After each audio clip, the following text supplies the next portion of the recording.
Arsenal cleared arguably the most dangerous remaining obstacle in their path to the Premier League title by the skin of their teeth as Leandro Trossard's late goal secured a dramatic 1-0 win at West Ham United to restore their 5-point lead on Sunday. The visitors were living dangerously at the London Stadium, but Trossard guided home a low shot from Martin Odegaard's pass in the 83rd minute to spark delirium amongst the Arsenal fans and despair in the home ranks.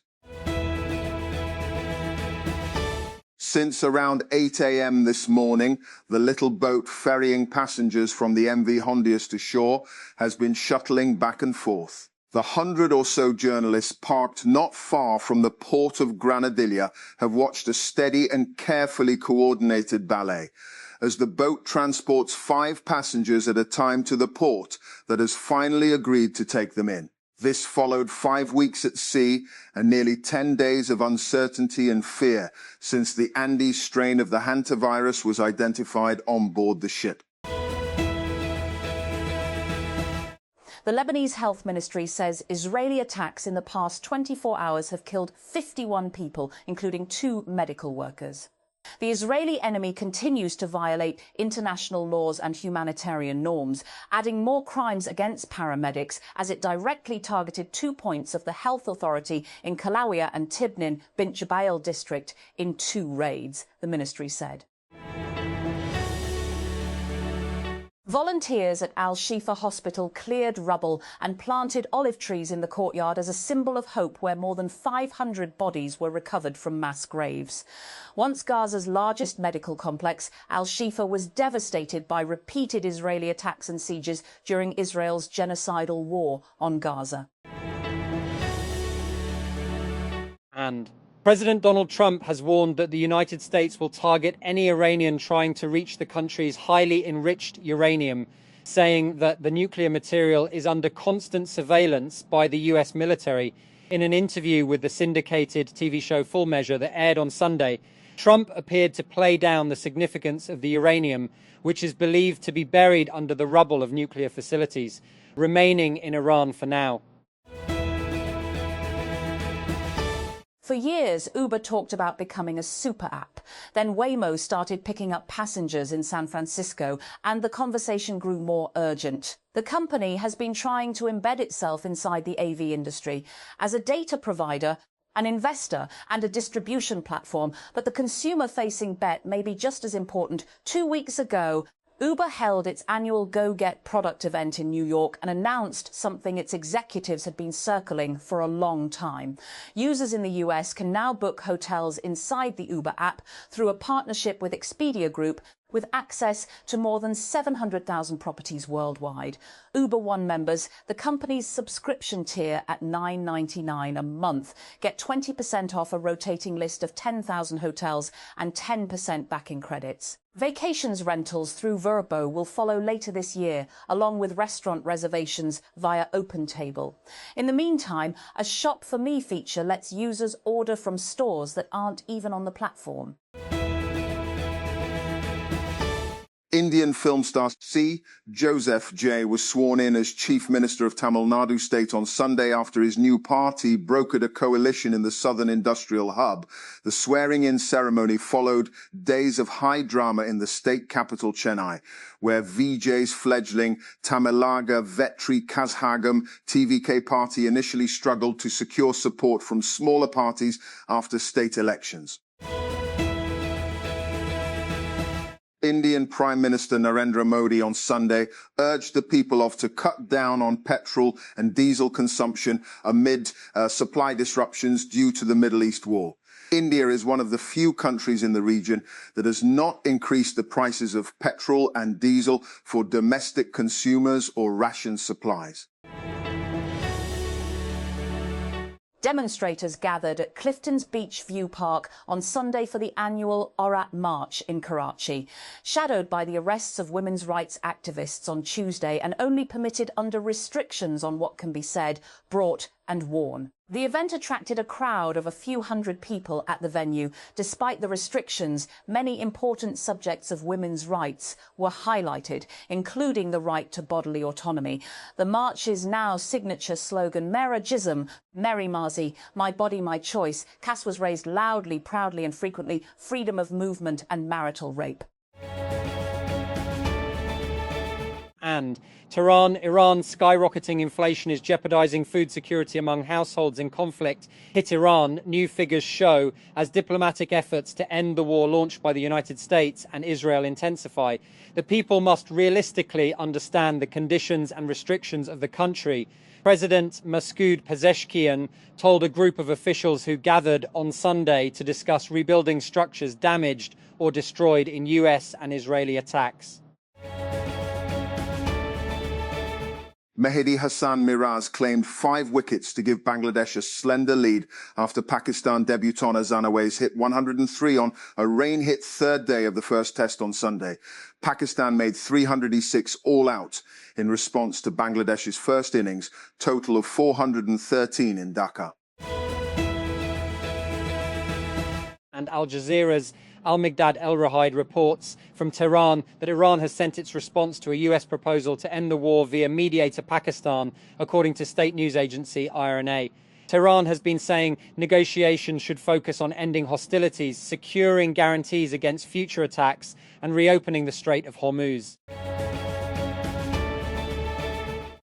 Vladimir Putin has signalled that his country's war with Ukraine may be coming to an end, as the Russian president again blamed the West for prolonging the fighting through military support to Kyiv.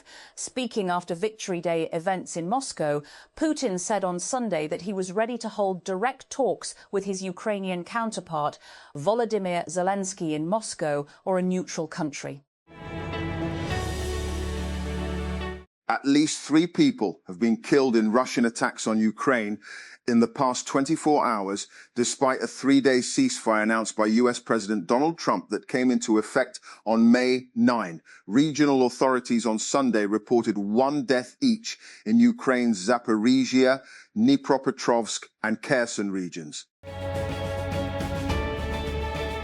Anthropic and xAI announced a big partnership this week, with Anthropic buying all the compute capacity at xAI's Colossus One data center in Tennessee. On the latest episode of TechCrunch's Equity podcast, Kirsten Korosek, Sean O'Kane, and I discussed what the deal might mean for xAI's parent company SpaceX, as SpaceX prepares to go public and apparently plans to dissolve xAI as a separate organization. And welcome back to TechCrunch Mobility, your hub for the future of transportation, and now more than ever, how AI is playing a part. To get this in your inbox, sign up here for free. Just click TechCrunch Mobility. After years of hints and preparation, the Uber-backed electric bike and scooter rental startup Lime have filed for an initial public offering. A micro-mobility company going public in 2026? Surely it's the wrong year. Prime Minister Shehbaz Sharif confirmed on Sunday that Pakistan had received Iran's response to a US proposal to end the war in the region. Speaking at a ceremony held in Islamabad to commemorate Marka-i-Haq, the Premier mentioned Pakistan's efforts for de-escalation between the US and Iran, stating that Chief of Defence Forces and Chief of the Army Staff Field Marshal Azim Munir had informed him a while ago that Pakistan has received Iran's response. Khyber Pakhtunkhwa Governor Faisal Karim Kundi, in a meeting with PTI leaders on Sunday at Governor House KP, discussed the province's constitutional and economic rights, stressing on the need to present a firm case before the federal government to ensure justice and fair treatment.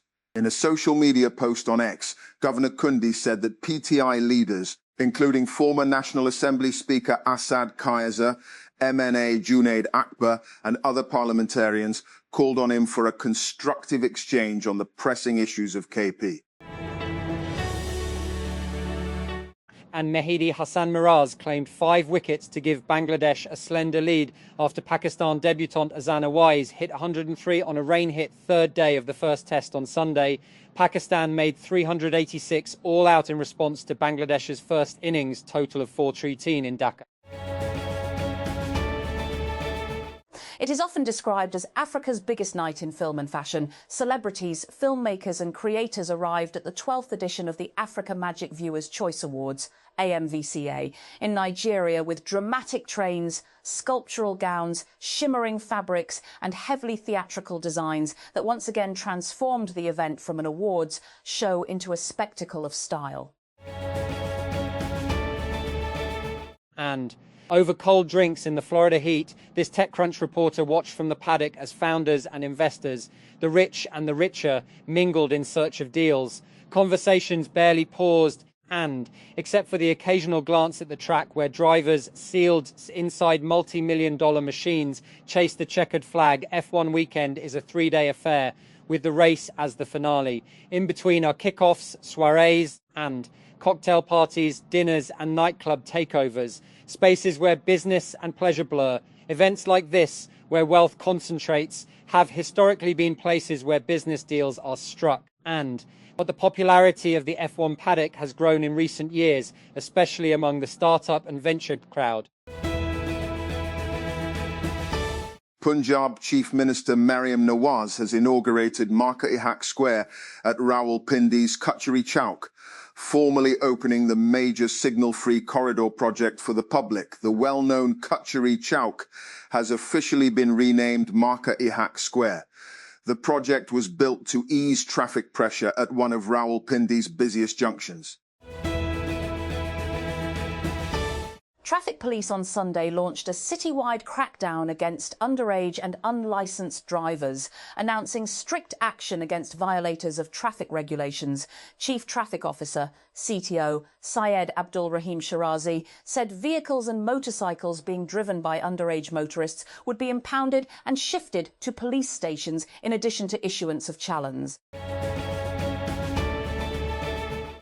Prime Minister Shehbaz Sharif recalled the historic response of Pakistan to India during Market-e-Haq on Sunday as he addressed a ceremony held at the Pakistan Monument in Islamabad to commemorate the episode of conflict. The conflict with India, starting from the April 22 Pahalgam attack to the end of Operation Banyanam Mahsus with a ceasefire between the two countries on May 10, has been called Market-e-Haq Battle of Truth by the state.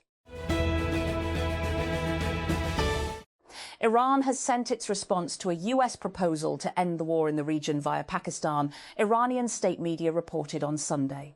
The Islamic Republic of Iran sent today through Pakistani mediators its response to the latest text proposed by the United States to end the war. The official IANA news agency said, Iran has warned its Gulf neighbours that complying with US sanctions would lead to their ships face difficulties crossing the Strait of Hormuz. Military spokesman Mohammad Akramenia said vessels passing on through the vital trade route would face severe consequences if they did not cooperate with Tehran first, Iran's state-run news agency IANA reported. Two pro-Palestinian activists who were detained in Israel after sailing on a flotilla carrying aid for Gaza have been deported. Saif Abu Keshek and Thiago Avila were taken to Israel after the Global Sumud Flotilla GSF, made up of 22 boats and about 175 activists, was intercepted last week in international waters near Crete, hundreds of nautical miles from Gaza. All the other activists were taken to Crete and freed. Jorge Martin charged from 7th on the grid to win the French Grand Prix on Sunday, claiming his first MotoGP victory in 588 days, while moving within striking distance of his Aprilia teammate Marco Bezzecchi in the championship battle. The Spaniard, who endured a forgettable 2025 season plagued by crashes and injuries, overtook race leader Bezzecchi with 3 laps remaining to secure his first win since winning the 2024 title. Pakistan's civil and military leadership are currently attending a ceremony being held at the Pakistan Monument in Islamabad to commemorate Market-e-Haq, the conflict with India starting from the April 22 Pahalgam attack to the end of Operation Banyanam Mahsus with a ceasefire between the two countries on May 10, has been called Market-e-Haq Battle of Truth by the state. And A fragile ceasefire in the US-Israel war on Iran is coming under growing strain as several Gulf countries have reported drone attacks. Qatar said on Sunday that a drone struck a cargo ship in Qatari waters, sparking a fire, while Kuwaiti and the United Arab Emirates said they repelled drone attacks.